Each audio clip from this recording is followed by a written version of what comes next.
Ini adalah pertama kalinya Liang Xi melihat rubah kecil begitu bersemangat, jadi dia tidak bisa menahan diri untuk bertanya dengan rasa ingin tahu. Rubah kecil itu melepaskan diri dari tangan Liang Xi, melompat ke tanah, dan terus menggosok matanya dengan cakar kecilnya ke arah Liang Xi, lalu menunjuk sosok yang baru muncul di relief tadi.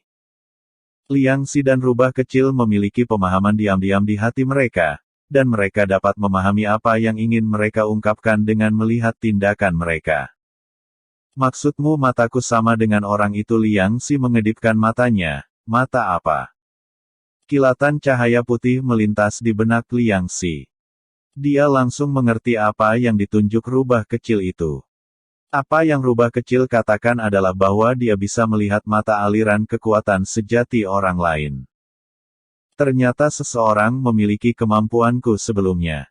Liang Xi buru-buru berbaring di dinding lagi dan melihat dengan cermat, berharap menemukan informasi tentang karakter baru ini. Dia tidak mengecewakan. Di ujung relief itu, Liang Xi melihat sebaris catatan dengan cetakan kecil. Kaisar Ziwei, mata jahat. Liang Xi membacanya, lalu menatap rubah kecil. Orang ini bernama Kaisar Ziwei, dengan mata jahat. Rubah kecil itu mengangguk dengan penuh semangat, dengan bintang-bintang bersinar di matanya, tampak sangat bersemangat. Xing Ziwei adalah bintang kaisar, orang ini memiliki suara yang begitu besar, dan dia benar-benar menyebut dirinya Kaisar Ziwei. Liang Xi menghela nafas, sepertinya ukiran ini tidak sengaja dibuat-buat, tapi aku belum pernah mendengarnya. Dengan orang ini dan sejarah ini. Mengambil rubah kecil itu lagi, Liang Xi berkata kepadanya, buka peti mati itu, mungkin tubuh Kaisar Ziwei ini ada di dalam. Meskipun dia mengerti bahwa mengganggu orang mati cukup tidak sopan, untuk memahami rahasia Kaisar Ziwei dan mata jahat, Liang Xi tidak terlalu peduli. Orang dan binatang itu baru saja berbalik dan melihat ke platform batu, ketika semua bulu di seluruh tubuh berdiri, dan itu dingin dari telapak kaki ke belakang kepala. Peti mati yang masih berada di platform batu barusan menghilang. Gua itu sangat besar, dan tidak ada tempat berlindung. Peti mati besar menghilang begitu saja di bawah dua pasang mata, yang benar-benar menakutkan. Liang Xi menelan ludah, suaranya kering. Saya ingat ada peti mati di sana ketika kami pertama kali masuk. Mata rubah kecil terbuka lebar, dan dia melihat sekeliling dengan waspada, dan kepala kecilnya tidak mudah diperhatikan. Hati-hati. Liang Xi meletakkan rubah kecil di bawah kakinya, perlahan-lahan memegang pisau Kansui di tangannya, dan menuangkan kekuatan nyata ke bagian belakang pisau Kansui untuk berubah menjadi pedang panjang. Jika orang-orang di Yunlu Xianju melihatnya, mereka mungkin akan berseru lagi perang Qinggang. Rubah kecil membuka mulutnya sedikit, dan dia dalam keadaan perang. Saya tidak tahu apa yang ada di peti mati, jika itu adalah tubuh Kaisar Ziwei, kekuatan transformasi mayat akan menakjubkan.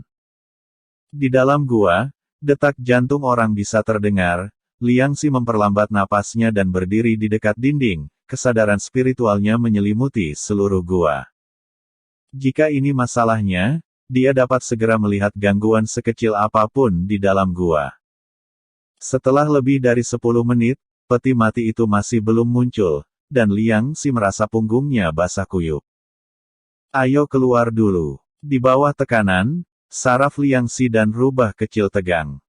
Dia tahu bahwa jika hal-hal berlanjut seperti ini, sisinya yang akan runtuh lebih dulu, dan dia berharap peti mati tidak akan muncul sebelum didorong keluar.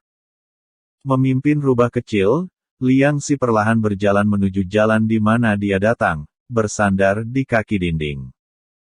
Gua itu sangat besar secara total, dan peti matinya masih belum muncul ketika mencapai tepi kolam air. Tepat ketika Liang Xi meredakan ketegangannya dan mengambil napas, kolam itu tiba-tiba meledak, dan peti mati perunggu melompat keluar dari air dan mengenai kepala Liang Xi.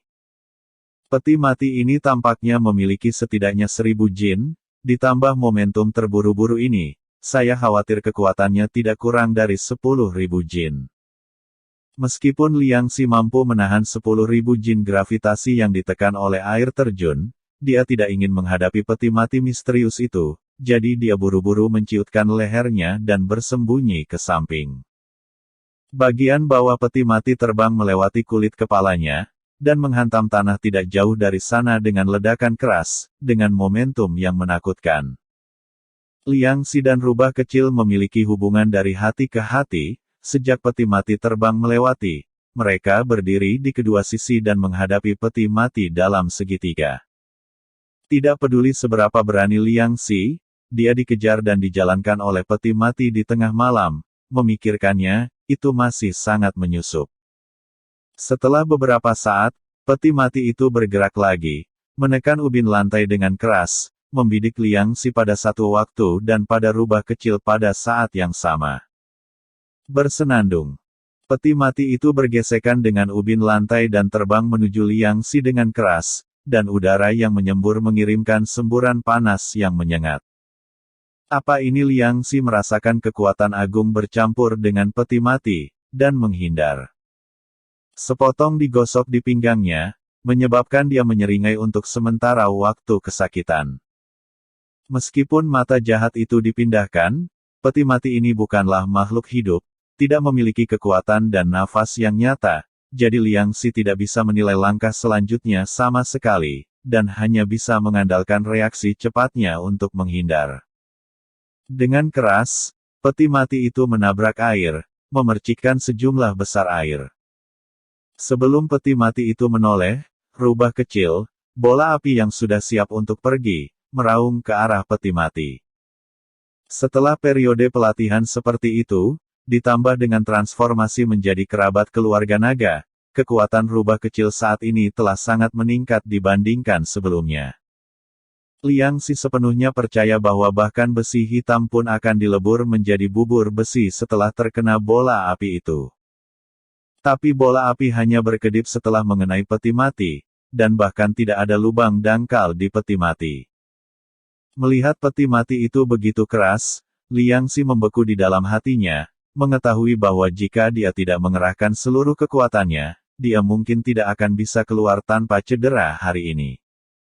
Melihat peti mati itu telah menoleh dan bersiap untuk meluncurkan serangan putaran baru, Liang Xi bersiul dan mengambil beberapa langkah ke depan untuk mengambil sekumpulan air di tangannya. Mendengar peluit Liang Xi, rubah kecil melompat ke punggung Liang Xi beberapa kali, dan menggunakan punggung Liang Xi sebagai batu loncatan untuk melompat tinggi. Peti mati itu menghantam wajah Liang Xi lagi dengan suara bersenandung, dan gelombang udara yang digulung oleh kolam di sekitarnya terbelah di kedua sisi. Ayo, teriak Liang Xi dengan keras, kekuatan naga yang sebenarnya terbuka, dan genangan air kecil di telapak tangannya melebar di depannya, membentuk perisai air transparan setinggi satu orang.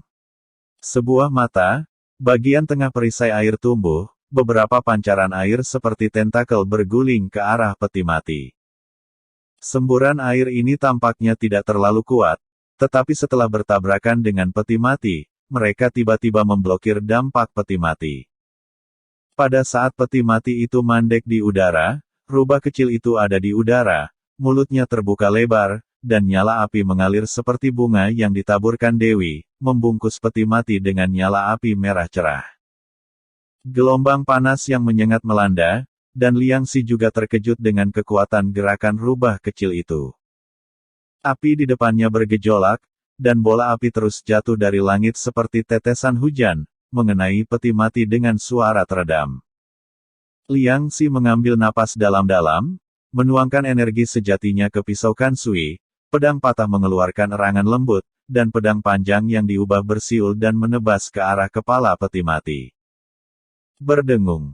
Pisau panjang dan peti mati perunggu bertabrakan dengan keras, dan Liang Xi hanya merasakan rasa sakit yang merobek dari mulut harimau, dan lengannya mati rasa, dan peti mati juga terendam air olehnya. Peti mati itu terbanting ke dalam air, dan airnya dipenuhi dengan nyala api. Pemandangan itu sangat aneh untuk sementara waktu. Itu tidak rusak. Liang Xi menggertakkan giginya dan melihat ke bawah untuk menemukan bahwa sedikit darah keluar dari mulut harimaunya. Hari ini, saya menembus batas baru dan memperoleh banyak kenangan tentang warisan klan naga. Kekuatan sejati klan naga juga terintegrasi sempurna dengan kekuatan asli saya. Saya awalnya berpikir bahwa kekuatannya akan meningkat secara signifikan, tetapi pada saat ini, saya bahkan tidak bisa berurusan dengan peti mati. Kekerasan Liang Si kemarahan muncul lagi. Sebelum peti mati muncul kembali, Liang Si menyayat jari tengahnya dengan bilah air, meneteskan darahnya sendiri ke dalam kolam, dan melafalkan formula di mulutnya. Setelah beberapa saat, air kolam berubah menjadi merah tua, bergolak seperti lava.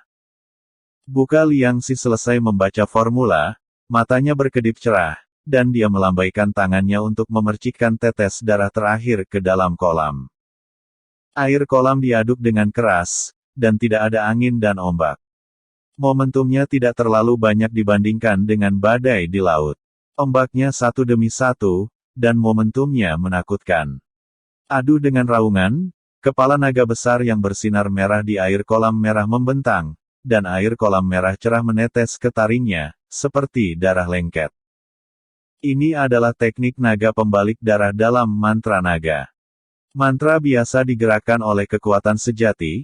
Jika darah digunakan sebagai perantara, maka kekuatan mantra ini benar-benar tidak ada bandingannya.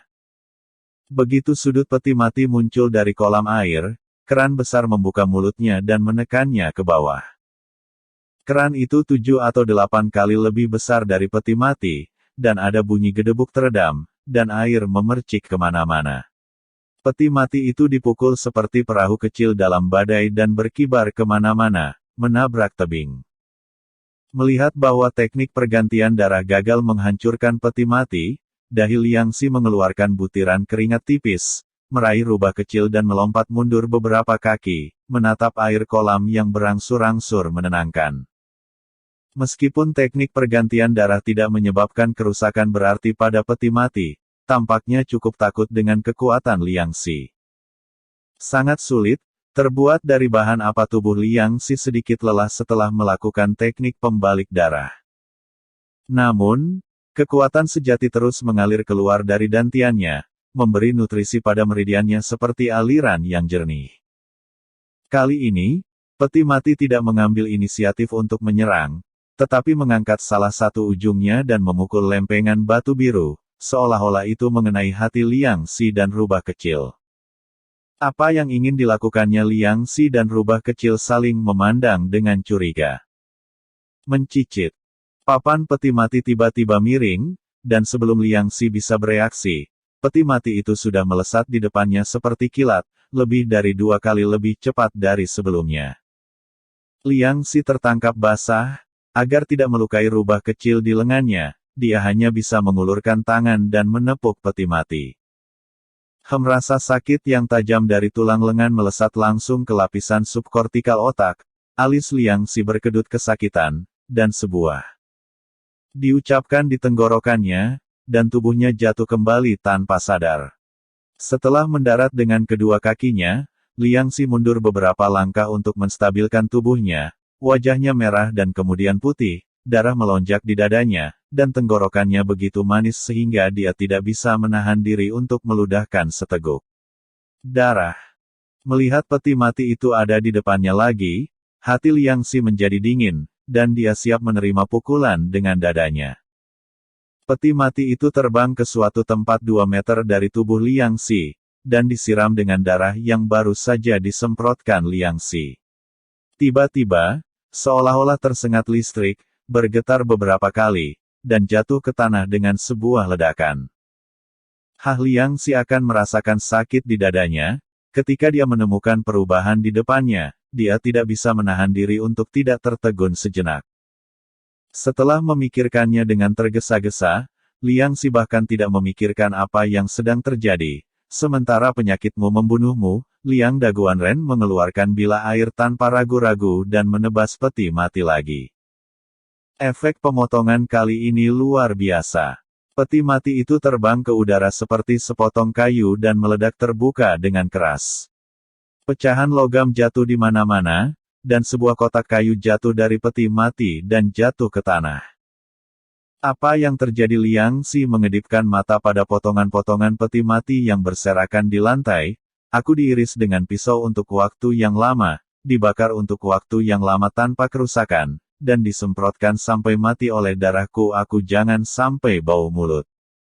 Liang Xi menarik napas beberapa kali pada rubah kecil itu, memastikan bahwa dia benar-benar mendapat napas segar. Untuk beberapa saat, saya tidak tahu apa yang sedang terjadi. Liang Xi tidak memikirkannya lagi. Setelah duduk bersila di tanah selama 1 jam, dia membuka matanya lagi. Rubah kecil telah meletakkan kotak yang jatuh dari peti mati di depan Liang Xi. Liang Xi dengan penasaran meraih 2 kotak kayu seukuran telapak tangan dan melihatnya.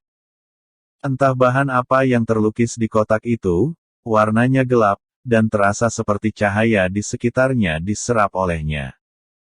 Itu tidak terlalu berat untuk dipegang di tangannya, dan sekitarnya dijahit dengan erat. Liang Xi mengguncangnya di dekat telinganya, dan ada suara gemuruh lembut di dalamnya.